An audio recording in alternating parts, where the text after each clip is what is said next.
Et salut la team Investir ou Subir, bienvenue sur la chaîne, bienvenue sur l'Hebdo Bourse. Cette semaine, grosse actualité, on va faire le point sur Google, sur le marché politique français qui est très très chaud.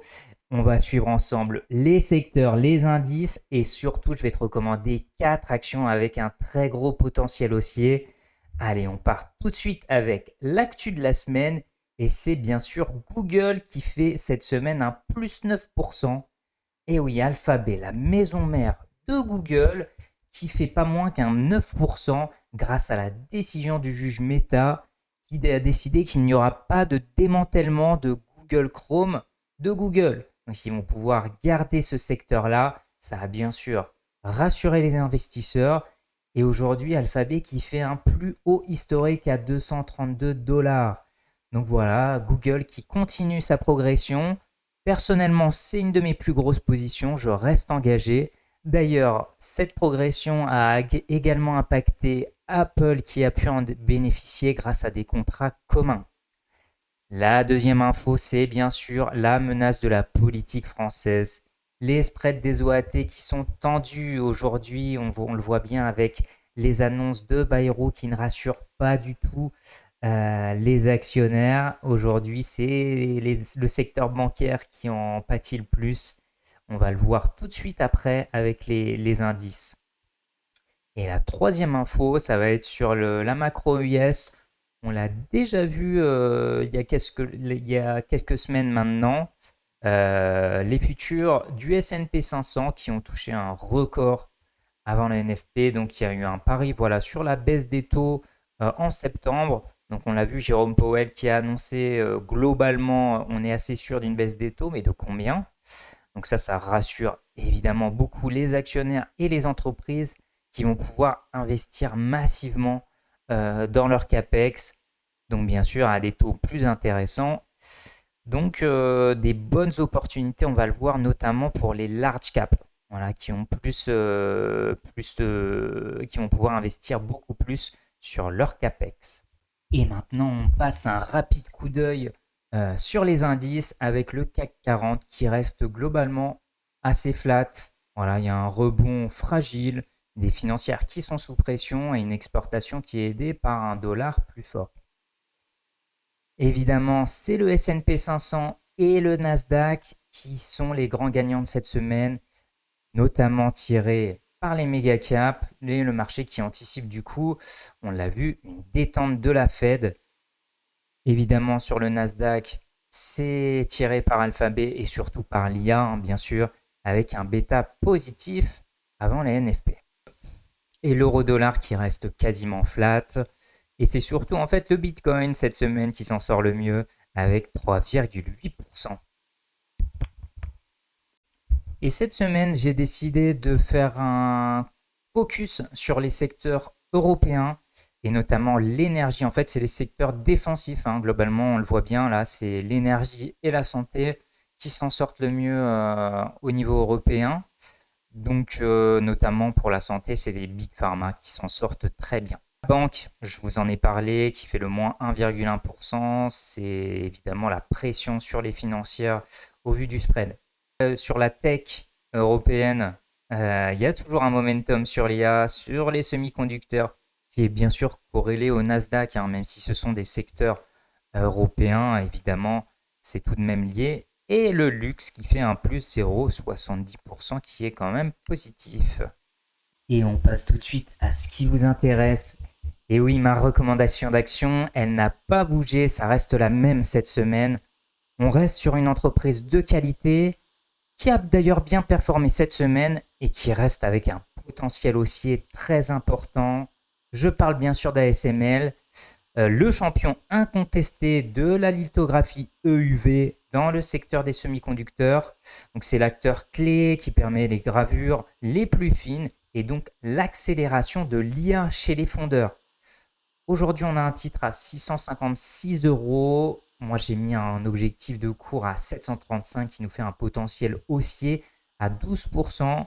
Pour ça, il faudra accepter un PER de 33 qui est globalement assez élevé, mais on va dire que dans ces secteurs d'activité, c'est OK, surtout avec un monopole.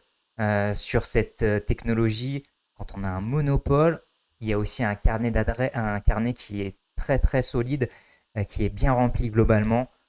Donc on va rester au vert sur ASML. Je ne sais pas ce que vous en pensez, mais dites-moi si vous êtes déjà investi ou si vous comptez investir dans les semaines à venir sur ASML. Et on passe tout de suite à la prochaine action. C'est Novo Nordisk. Novo Nordisk, j'imagine que vous connaissez, on est sur le secteur de l'obésité et du diabète. En fait, c'est le leader sur les GLP-1, donc dans l'obésité et le diabète. Donc c'est le leader européen. Son concurrent, c'est Eli Lilly, qui est coté américain. C'est ce qui fait que j'ai pas mis plus haut. Et par contre, on est quand même sur un moins 44% sur un an pour Novo Nordisk. Ça fait quand même très très mal. Je trouve que c'est assez sévère, surtout quand on est sur un secteur qui est en pleine croissance, hein. L'obésité, il n'y a pas un seul pays au monde qui a réussi à lutter contre l'obésité. Je pense que le secteur est encore très porteur. Les technologies sont quand même hyper avancées. En termes de concurrence, à part Eli Lilly, il n'y a pas grand monde.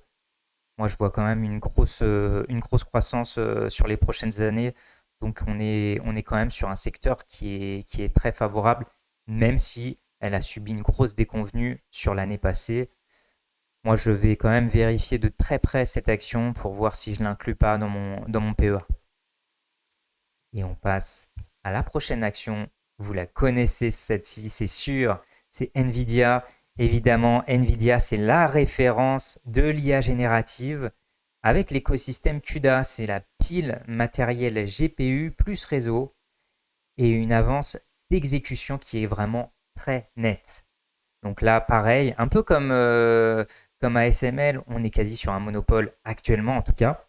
Donc on va voir si les concurrents font mieux, mais pour l'instant, là, Nvidia a juste un boulevard devant lui et c'est pour ça qu'elle a un PER 2x45, hein. C'est tout simplement parce que actuellement, personne n'est capable de faire ce qu'elle fait actuellement. Donc j'ai mis un potentiel de plus 12% parce que l'entreprise est déjà, je trouve, bien cotée. Mais par contre, je pense que vous le savez, il vaut mieux investir dans une très bonne entreprise de qualité à un cours élevé plutôt qu'une mauvaise action à un très bon cours. Donc non, moi je suis positif sur l'action Nvidia. Il y a évidemment un momentum sur l'IA et là les entreprises investissent, hein, dedans. Donc là aujourd'hui la thèse tient sur le CAPEX Records des hyperscalers et sur le moat logiciel qui verrouille l'adoption. Donc le risque, évidemment, je viens d'en parler, c'est la valorisation qui est déjà élevée. Mais si le rythme d'approvisionnement tient, que le carnet reste plein, franchement, la dynamique va continuer à augmenter. Donc si on joue l'IA, Nvidia, c'est quand même un acteur majeur. Dites-moi si vous êtes actionnaire déjà de l'entreprise. Enfin, on va terminer avec la dernière action qui est Dassault Systèmes. Donc Dassault Systèmes, je ne sais pas si vous connaissez, c'est un éditeur de logiciels spécialisé dans la conception 3D. Donc là, on a un titre qui évolue aux alentours des 40 euros. J'ai mis un objectif de 12% pour un objectif de 45 euros à moyen terme. Donc là, moi, je suis plutôt positif, évidemment. Même chose, hein, PER élevé. Mais une nouvelle fois, c'est une entreprise de qualité. Aujourd'hui, les enjeux pour Dassault Systèmes, c'est d'avoir une grande qualité et surtout une migration du cloud et la montée en valeur sur les comptes stratégiques. Donc, elle a déjà des partenariats avec des entreprises qui sont très connues. Et là, l'objectif, il est de monter en capacité avec eux. Et pour résumer, en 10 secondes, le marché US qui est solide, la France qui est prudente, avec notamment les annonces de Bayrou, la tech qui est encore ultra solide, hein. Et je t'ai donné 4 idées avec un feu tricolore clair sur objectif et PER. Merci d'avoir regardé la vidéo. On se retrouve la semaine prochaine pour un nouvel hebdo.